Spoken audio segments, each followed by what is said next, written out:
The pictures show the demand. People, in some cases, camping out overnight, all to get a voucher for housing help.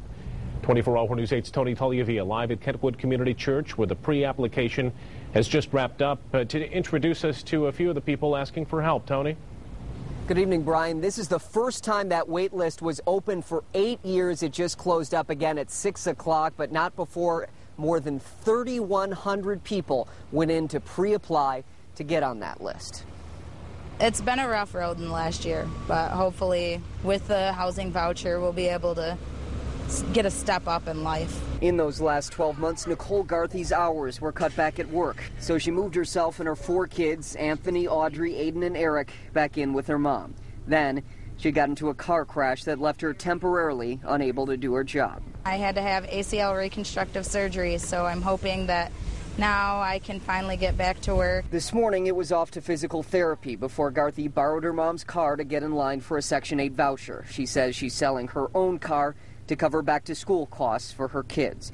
Based on the county's estimates, by the time Garthe got to Kentwood Community Church, there were at least 1,000 people who had already gone through the line to pre-apply for a voucher. Kent County has roughly 400 available in total, including the ones people are currently using. The vouchers help people with very low incomes cover the cost of housing. We completed that step. Now we just got to wait to hear from them. Back at home, it was cleaning duty to keep the peace in the home Garthe now shares with her kids, her mom, and her little sister. Today's good news, aside from the potential to get on the Section 8 waiting list, she heard about a possible job opening.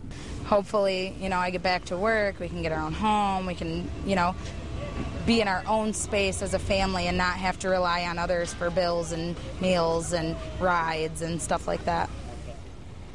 5 years ago, there were about 3,000 names on the county's waiting list. According to the housing director, that number got whittled down to the point where it was low enough where they reopened it, and that's why this happened here today. Officials say, considering how many people went in, it went smoothly. We asked, why do it in person, make people stand in line? They said they were concerned that if they were using phones and computers, the systems could be overwhelmed.